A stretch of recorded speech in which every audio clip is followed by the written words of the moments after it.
Have you ever struggled with something, maybe at work, school, or even in daily life, and couldn't bring yourself to ask for help? Maybe it felt like this should be handled alone, or if help is requested, it might look like weakness. That feeling is extremely common. There's a whole psychology behind people who avoid asking for help, and understanding it can be surprisingly freeing. Many assume that asking for help is a weakness, but people who don't ask often have a mix of deep strengths and hidden struggles.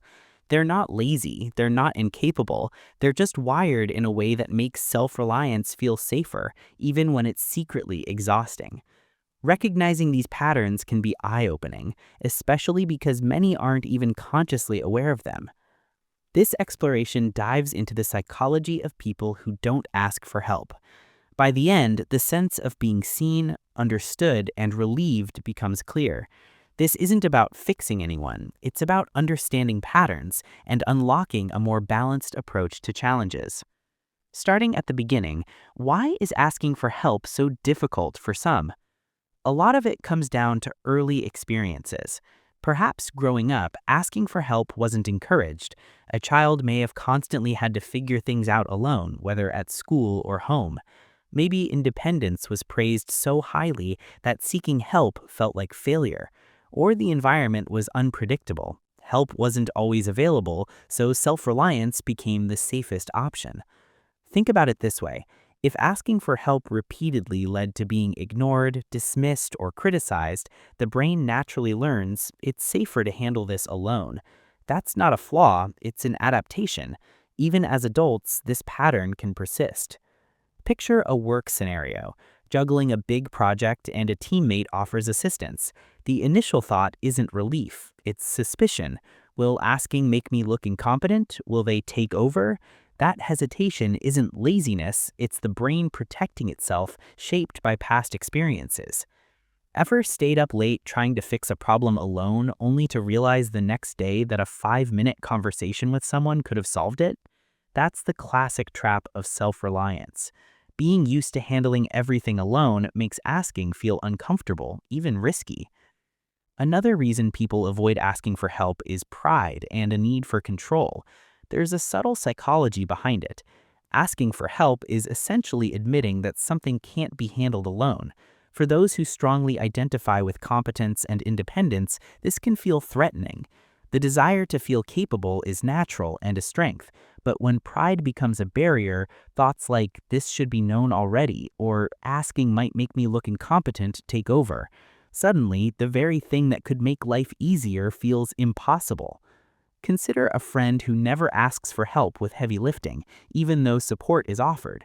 A casual refusal, "nah, it's fine," often hides the thought, "handling this alone proves strength." Pride and identity make asking feel like surrender, even when a smarter choice is available. Asking for help doesn't reduce competence, it often enhances it. Those who reach out strategically usually get more done, learn faster, and build stronger connections. But for people wired to self-reliance, that lesson can take years to internalize. Some avoid help because of a genuine fear of burdening others. Thoughts like, "this isn't worth their time," or "I shouldn't trouble anyone," often dominate. This quiet selflessness is admirable but exhausting. Imagine dealing with a difficult task, stress, or personal problem, but instead of reaching out, it's internalized. Thoughts like, "they're busy, better handle it alone," dominate. This often leads to burnout or frustration. This tendency is especially common among empathetic or conscientious individuals. Caring deeply about others' time and energy encourages handling challenges independently. The irony is most people want to help. Being asked for assistance often makes others feel valued and trusted. Ever sent someone a message about a problem, bracing for annoyance, but they replied immediately with care and encouragement? It's a reminder that helping others doesn't make you weaker, it builds connection.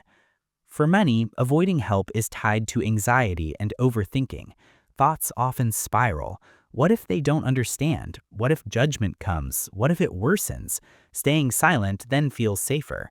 This paralysis by analysis is common. A simple request becomes tangled in imagined consequences. Overthinking makes picking up the phone or sending a message feel monumental. Imagine struggling with a work task. The mind races. Should I ask a coworker? What about my manager? Will they think less of me? Hours are spent trying solutions alone, leading to exhaustion, when a 5-minute conversation could have resolved the problem. There's a lot of value in self-reliance. Those who don't ask for help are often resilient, resourceful, and independent. Problems are solved without relying on others, challenges are pushed through, and unique skills develop. It's like having a superpower with a blind spot. Being capable alone is impressive, but isolation can become costly. Independence isn't the enemy, it's knowing when to combine it with support. Learning to ask for help doesn't diminish strengths. It's not weakness, it's an upgrade. Independence and resilience remain, but now allies can lift the weight. Start small. Try low-stakes requests first. Ask a barista how to make a complicated drink, or ask a coworker for advice on organizing a spreadsheet. This helps you get comfortable with receiving help in everyday situations. Reframe it as collaboration. Instead of, I can't do this myself, try, this project could be stronger with your perspective. It shifts the focus from dependency to teamwork. Recognize your strengths. Asking for guidance doesn't make you less capable. It shows you know when to leverage others' experience, like consulting a friend who's good at taxes instead of guessing on your own. Reflect on the outcomes. Each positive experience reinforces that reaching out works. Remember a time a small request paid off, a friend helping carry a heavy couch, a teammate explaining a software shortcut. That sense of relief and progress becomes a model for handling bigger requests, making future asks less intimidating and stressful. Here's a simple but powerful shift. Think of help as connection, not weakness. Sharing your challenges invites collaboration and actually strengthens relationships. Take a leaking sink, for example. Struggling alone is stressful and slow. Asking a friend for advice or following a quick tutorial saves time and energy. Reaching out doesn't diminish your ability, it makes you more capable. Notice this: people who appear to have it all together often ask for help quietly and intentionally. Recognizing this pattern can change the way independence and support are approached. For those who avoid asking for help, this is not a flaw. Independence, competence, and resilience are strengths. Intentional leaning on others can amplify these qualities. The psychology behind not asking involves early experiences, pride, fear of burdening, and overthinking. Small, consistent efforts, asking in low-stakes situations, reframing requests, and noticing positive outcomes can slowly rewire responses. Imagine life where independence and resilience remain intact, but support is available when needed. Reaching out is not weakness, it's human, practical, and empowering. Consider taking one small step today. Ask for help, tiny or big, and notice the effect. Sharing experiences in the comments can help others see they are not alone. Understanding this psychology is the first step towards freedom, and sometimes asking for help is the most liberating choice.